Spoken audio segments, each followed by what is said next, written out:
Assalamu алейкум, урматтуу телекөрүүчүлөр. Мына бүгүн дагы ошол Манас эпосу боюнча Манас эпосундагы Манас атабыздын ошол тарыхый инсан болгондугу тууралуу сүйлөшөлү. Негизи биздин совет доорундагы окумуштуулар болот Юнус Алиевди алабызбы же дагы кийинки окумуштууларды алабызбы, Манастын жашаган доору бул ар кайсы убактарга болжоп келишет да. Бир окумуштуулар ошол тарыхта жазылган байыркы гундардын теңир куту Моде Шанюйдун бул Манастын прототиби деп келишет да. Бирок биз билебиз, бул Өгүз хан экендиги, бул башка дүйнөлүк окумуштуулардын бир тобу Моде Шанюй бул Өгүз хан экендигин жазып чыгышкан да. Эгерде баягы периодтарын жакшы билбеген адамдар айта бериши мүмкүн, Лилиң бул Моде Шанюй бул Манас, а Лилиң бул Алмамбет деп. Лилиң деген Кытайдын аскер башчысы ошол гундарды чапканы келип, гундардан талкаланып, анан 5000дей адам менен колго түшүп калат да. Колго түшкөндө бул кайра Теңиркут тарапка өтүп, анан Кыргызга кызмат кылат. Кытайдын императору ошол убактагы ал Лилиңдин үй бүлөсү менен кырып салат. Энесин, балдарын, аялын, туугандарынын баарын кырып салат да. Анан Лилиң бул Кыргызга кызмат кылып калат. Бирок алсак, бул биздин доорго чейинки 99-жылы келип колго түшөт да. Ал эми Бактык Шанюй же болбосо Моде Шанюй деп айтып келебиз. Бул Теңиркут биздин доорго чейинки 220 жылдары, 100 жылдан дагы ашык ортосунда аралык бар да. Анан эч убакта бул бирин Алмамбет, бирин Манас дегенге жатпайт. Байыркы замандарда баягы оош кыйыш чабыштар болуп келгендиктен көпчүлүк учурда колго түшкөн сарбаздар же колго түшкөн аскерлер колго түшүргөн жака кызмат кылып кете берген да. Ушул жагынан алганда Алмамбеттин баягы прототиби көп да. Мындайча алганда Кытайдан көп эле учурларда түшкөн.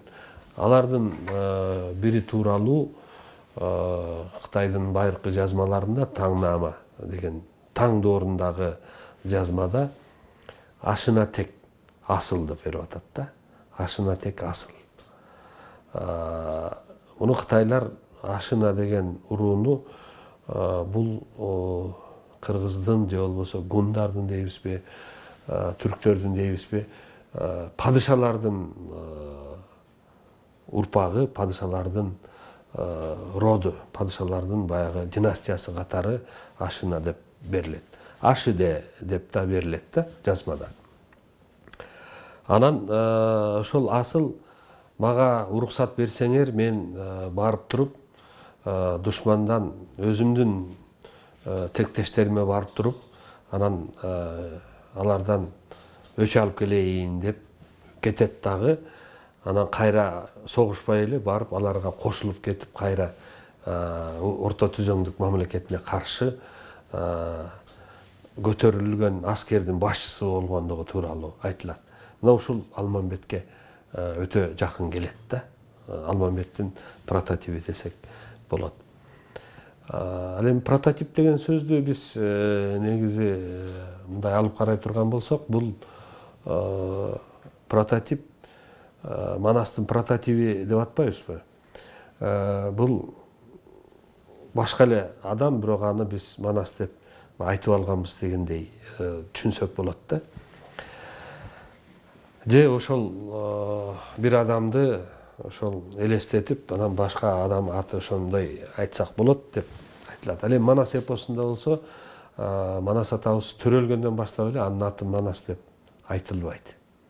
Себеби Кытайдын даңзасында, Кытайдын бичик китебинде бичик деген сөз бул жазма деген сөз да. Ошо байыркы жазма, сыйкыр жазма китебинде Манас төрөлөрдөн алда качан мурда эле китепке жазылган. Ушу Манас деген төрөлөт кыргызда, анан ал келип Кытайды чабат, анан Кытайды бийлейт деп китепте жазылган дейт да. Эми ушул маселе боюнча мен Кытайдын окумуштуусу профессор Лаң Йиң деген айым бар. Бүгүнкү күндө 80ге чыгып калды. Пекин университетинде иштеген профессор. Ушул айымдан менен жолугуп интервью алганда сурадым.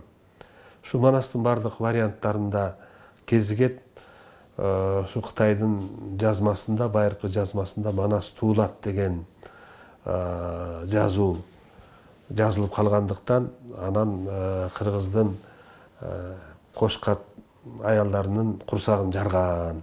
Ошол болочок Манасты төрөтпөй коюш үчүн боюнда бар келиндердин курсагын жарган. Сиз Манасты изилдейт экенсиз. Сиз Манасты канча бир 60 жылдан бери изилдеп келатсаңыз, ушул учурда архивтердеги материалдардан ушул маалыматты жолуктура алдыңызбы деген суроо бердим да. Анан ал айым айтты: мындан 50-60 жыл мурда эле мен бул маалымат жөнүндө макала жазгам деп. Эми тилекке каршы ал айым Кытай тилинде жазган да, бизге ал маалымат жетпей калган. Бирок ушул айымдын окуучусу Адыл Жуматурду деген кыргыз жигит бар, какшы алдык. Бул Пекин Илимдер академиясында ошол Орто Азия же болбосо майда улуттар бөлүмүндө сектор башчы болуп иштейт. Анан ушул Адыл Жуматурдунун Манас деп уран чакырып деген китеби жарык көргөн, анан ошол китебинде жүрөт. Нарындын Актала деген жеринде 1580 аялдын карды жарылган деп жүрөт да. Мына ошол китепте Адыл мырза жазып атат, ошо Кытайдын жазмасында 1580 боюнда бар аялдын курсагы жарылгандыгы тууралуу маалымат бар экендигин жазып атат да Кытайдын жазмасында. Демек, бул маалыматты дагы тастыктаган бир жагдай бар. Мен 2010-жылы Пекинде болуп, анан кыргыз изилдөөчү, Манас изилдөөчү Ху Жинхуа деген Кытай профессору бар. Бүгүнкү күндө ал киши 87 жашта. Анан ошол аксакал менен жолукканда бул киши дагы Пекин Улуттар университетинин профессору. Анан бул киши айтып атпайбы: Темирбек иним, мен Манасты моул кылымда же могу жылы туулган, могу жылы эме деп айтпайын сизге дейт да. Бирок мен бир нерсени айтайын дейт. Эгерде Кытайдын жазмаларынан жанагы кыргыздын боюнда бар аялдарынын курсагын жарган фактыны тапсаңыз, анда сиз Манастын кайсы доордо жашаганын таап аласыз деген аргументти айткан да. Анан чыны менен бул дагы ошол Кытайлар булар аябай скрупулезный эл да. Бир жолугушуу болобу, бир значимый бир нерсе болсо, аны жазганда датасына чейин, кайсыл ай, кандай эмеде жазылган, ким жазганына чейин бүт баарын кагаз бетине түшүрүшүп келишкен да. Анан ушул фактыны алганда дагы бул Манас атабыздын тарыхта болгон адам экендигинин бир белгиси болуп атат да. Ал эми Манас эпосунда Айкөл Манас атабызды жанагындай төрөлөрүн билип, Кытайдын тыңчылары ой Манас деген бала төрөлдүбү деп, анан оң колунда тиги май, сол колунда кан уштап түшкөн бала туулду деп издеп жүрүшкөн да. Ошондой бала каерде туулду деп издеп, анан жаңы төрөлгөн балдардын баарын алып кетип өлтүрүшүп, бир топ кыйынчылыктар келгенде, мунун дагы бир фактысы ошол Манас эпосунда эле айтылат. Бул Манас эпосунда дагы бир каарман бар, Жар Манас деген. Бул кийин Кошой атанын, Кошой хандын сунушу менен ал бошотуп келип, Тибеттеги түрмөдөн бошотуп келет да, зындандан. Билерик менен Айкожонун бир вариантта уулу, бир вариантта кызы деп берилет. Ошол Айкожонун перзенти Билерик менен Жар Манасты бошотуп келет да. Анан көрсө Жар Манастын окуясы мындай экен. Жар Манас деле ошол Манас атанын тууганы да, мындай алсыраак тууганы. Анан бул бая кыргызды бөлгөндө, ар кайсы жакка чачыратканда, булар ошо Тибет жакка туш келип калышат. Анан мунун атасы баягы төбөлдөргө, бийликтегилерге каршы чыгып, анан өлтүрөбүз деп качып кетип, анан бир перинин кызына үйлөнүп, анан өлгөндөн кийин энеси дагы өлүп төрөп атканда, анан Жар Манасты баягы киндиги чубалып, энеден курсактан чыгып, энеси өлүп жатканда бир карышкыр келип, анан аны киндигин карышкыр чайнап үзүп, анан барып бир жылкыларды тийип туруп, жылкынын казысын алып келип берип багат да, бир 15 күндөй Жар Манасты багат. Анан Момунжан деген тауып, бул Манаста бар Момунжан, бардык варианттарда бар да, тауып, соодагер. Анан Момунжан соода кербен кетип атып, анан баягы баланы көрүп, баланы алып, анан ошол жакта Тибеттеги бир чиркөө, монастырдагы бир эмеге, кечилге анан баланы таштап кетет да. Анан бала зирек болот, анан күчтүү болот, бейбаш болот. Анан Тибеттин төбөлдөрүнүн балдарын токмоктоп коет. Анан алардын бирөөнүн токмоктоп койсо, баласы өлүп калат. Анан өлтүрөбүз дегенде, анан качып, анан кийин бир үңкүрлөрдүн арасында жүргөндө баягы кечил издеп барат да.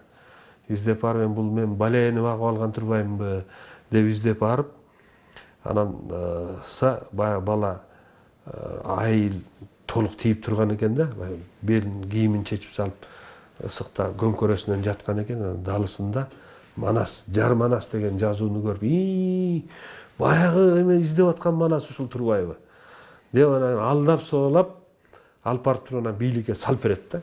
Анан алар зынданга салып коет, анан бир 15-16 жыл ошо зынданда жатат да. Анан кийин анан тиги Кошой Билерикти чыгарганы бар, Билерик менен кошо Жар Манасты чыгарып келип, анан анын окуясын уккандан кийин келип Манас атага келип туруп, мына сен үчүн жазаны ушул тарткан экен, демек сен буга карындашың Кардыгашты бергин деп туруп, анан кийин Манастын күйөө баласы кылат да. Бул эпосту ушундай айтылат. Эми бул дагы бир окуя. Экинчи дагы бир жагдай. Манас эпосунда кыргызды бөлгөн окуя бар. Кыргызды баягы бирин Алтайга, бирин Кангайга, бирин Эренге, бирин Теренге деп айтылып атпайбы, Ороздунун 10 уулун деп. Эмне үчүн Ороздунун 10 уулу эле айтылат дагы, жалпы кыргыз айтылбайт? Себеби Ороздунун 10 уулу бул падышанын, Кагандын уулу болгондуктан, Орозду деген Каган болгон. Кагандын уулу болгондуктан булардын ар биринде букаралар болгон, элдер да. Анан ар биринде 10 миңден букара болгон да.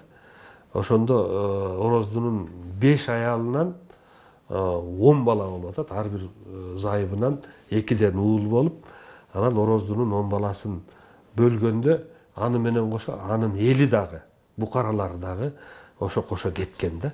Мына ошондо Жакып ата менен Ак Балта атаны Алтайга бөлүп атат. Анан ар бир 10 түтүн кыргызга бир түтүн калмакты же болбосо Кара Кытайды баягы тыңчы кылып, же башчы кылып, же кечилди ошо ар бирине коюп атат. Бул эпоста деле айтылат. Эми ушул жагдай тарыхта барбы деп издеп көрсөк, бул тарыхта мына Мовреки китепте бул китеп кыргыз тилинде, бирок араб графикасы менен чыккан варианты. Ал эми бул болсо мына Кирилл тамгасында чыккан варианты Ханзу жазмаларындагы кыргыздар деген китеп. Мына ушул китепте 630-жылы биздин доордун илик деп атат. Эми илик деген сөздү өткөндө Макелек Өмүрбай, профессор Макелек Өмүрбай жакында китеби чыккан, былтыр жылдын этегинде тарыхый жазмалардагы кыргыздардын дареги деген китеби. Бул көп жылдан бери манасыз илдеген окумуштуу. Макелектин китебинде дагы кыргыздын журт башыларын же болбосо мамлекет башында турган адамдарын ар кайсы мезгилде ар башкача атаган экен. Байыркы замандарда Теңиркут деп атаган. Теңиркут. Андан кийинки замандарда баягы Инал, Ынал деп атаган. Уйгурлардын убагында Эркин деп атаган. Эркин. Каракытайлардын убагында Каган деп атаган. Ушул жагдайды түшүнүктүү болсун үчүн мен мынагу китептен окуп берейин. Мына бул жерде 634-жылы илик ааламдан өтүп, ага адилеткер хан деген атак ыйгарылган дейт. Эми ушул эле сөздү, ушул эле жагдайды биз санжырачы Төлөк Төрөкандын санжырасын алып карай турган болсок, ал санжырада дагы Ороздук хан өлгөндөн кийин ал ушундай адилеттүү хан болгондугу, бул жерде адилеткер хан деген атак ыйгарылган деп атпайбы? Ороздунун аябай адилеттүү хан болгондугун, Каган болгондугун, Орозду эгерде 2-3 хандар же 1-2 хан бири менен бири урушуп калган болсо, аларга ат тартуу кылып, тоң кийгизип эле аларды мындай ынтымакка чакырып койгондугу тууралуу айтылат да. Мына ушул сөз айтылып атат. Эми минтип атат бу жерде. Илик ойрондолгондон кийин кол астындагылардын бир бөлүгү Сыр Эданга мааналап, бир бөлүгү батыш өңүргө кеткен. 100 миңден ашуун адам хан сарайга багынган деп атат. Көрдүңүзбү? Эгер ушуну дагы тиги Төлөк аксакалдын санжырасы менен салыштыра турган болсок, Орозду өлгөндөн кийин анын ашы берилет да, 2 жылдан кийин берилет. Ороздунун 10 баласы бул аштын берүүнү деле ойлобойт. Бирок кыргыздын аксакалдары, Ороздунун бай кеңешчилери, Ороздунун вазирлери кеңешип туруп, анан бийликти убактылуу кошойго өткөзүп берип, ханды аштан кийин шайлайлы дейт да. Бирок 2 жылдан кийин аш өтөт. Анан ошол ашта чоң чатак чыгат. Себеби ашта баягы кыйык атуу дегенди киргизели дейт. Бул Бакай анда жаш жигит экен. Бакай атанын сунушу менен кыйык атуу дегенди киргизет. Кыйык бул жамбынын татаалданган түрү болот. Анан кыйык атууда 100 жылкы, 100 төө, 100 уй, 100 топоз, 1000 кой, 100 жамбы бул баш байгеси болот. Ал эми баш байгесине кыз сайкалды саят да. Анан Ороздунун 10 баласынын бири эгерде жамбыны атып алса, анда кыйыкты атып алса да, анда кыз сайкалды алат, байгенин баарын алат, анан кыргыздын хандыгын түшүрүп алат деген да. Эгер Ороздун 10 баласы ата албай калса, колундагы эле байлыгы менен калат деген. Анан кыргыздын башка хандары атып алса, кыз сайкалга тиешеси жок, байгени алат, анан кыргыздын хандыгын түшүрүп алат деген да. Эгерде башка өлкөдөн чакырылган коноктордун хандар атып ала турган болсо, анда кыз сайкалгалардын тиешеси жок, кыргыздын хандыгына тиешеси жок, тек гана байгени алат деген жарлык жүргөн. Анан эч ким сатып ала албайт да. Анын только баягы хандар, анан Ороздун 10 баласы аткан. Анан аягында келген коноктор да ата албай койгон. Анан аягында кыз сайкал мен чыгып атайын деп, анан атасы Кылымбек дегендин карт күрөң деген атын минип алып, анан чыкканда Ороздунун 2 баласы аттырбаганга аракет кылып, баягы атын нарайдап бир айдаганда аттын капталына жата калып туруп, кыйыкты атып алат да. Эми кыйыкты санжырада айтылат 167 кес дейт. Сөздүктө кесте 1 метр 4 сантиметр деп жүрөт. Эгер андай кыла турган болсо, почти 180 метрлик эме даярдап атат. Эми андай баягы тура эмес болуш керек, кес деген бул мына чыканак болуш керек деп ойлойм мен. Себеби эгер мындай болгондо деле 50 сантиметр болуп атпайбы? Анда деле бир 70 метр болуп атат да. 70-80 метр болот. Бул деле өтө бийик. Анан ошол жерден жанагы кыйыкты атып алып атат. Анан кыз сайкал эжебиз айтат экен, дай, бул мени сайдыңар эле баш байгеге. Менин ордума кимди бересиңер?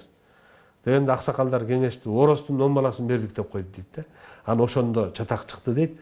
Анан баягы ашка келген душмандардын эмелери, алып экелери келип, Жакып менен Шыгайга, көрдүңөрбү, атаңардын хандыгын бербеш үчүн туугандарыңар эмне аракет кылып атат?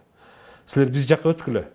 Биз кол курап келип туруп атаңардын хандыгын алып беребиз, кагандыгын алып беребиз. Дегенде анан Ороздунун 10 баласы эмеге өтүп кеткен. Тиги орто түзөңдүк мамлекет тарапка өтүп кеткен деп айтылат Санжырада. Эми ошол Санжырадагы айтылган менен могу тарыхый окуя дал келип атат. Андан да тышкары мына Саякбайдын манасындагы окуялар дагы дал келип атат да. Ошол үч окуя бир эле болгон окуя тууралуу эпосто, тарыхый маалыматта жана кыргыздын Санжырасындагы айтылган. Анан бул жерде 634-жылы деп атат. Көрдүңүзбү? 634-чү. Ал эми Санжырада, Төлөктүн Санжырасында айтып атат, 36 жылдан кийин Алтай жергесинде манас төрөлдү деп атат. Демек 634-жылга 36 жылды кошо турган болсок, 670-жылы Айкөл Манас атабыз жарык дүйнөгө келип атат да, Алтай жергесинде. Анан 682-жылы хан шайланып атат.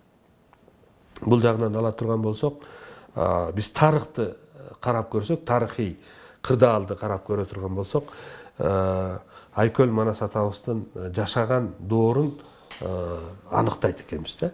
Себеби биринчи түрк каганаты, экинчи түрк каганаты деген каганаттар бар. Бул каганаттар Тынч океандан баштап Кара деңизге чейинки чөлкөмдү ошол жерди ээлеп турган чоң мамлекеттер болгон. Анын курамагында көптөгөн элдер, көптөгөн уруулар, көптөгөн мамлекеттер биригип туруп бир конфедерация, федерация түзүлгөн да, федерация түзүлгөн. Мына ушул жагынан алып караганда ошол экинчи түрк каганатын түптөгөн адам бул Манас атабыз десек туура болот да. Демек Манас атабыздын тарыхый адам болгондугунун алгачкы далилдерине токтолдук. Урматтуу телекөрүүчүлөр, кийинки көрсөтүүбүздө жолукканга чейин аман туруңуздар.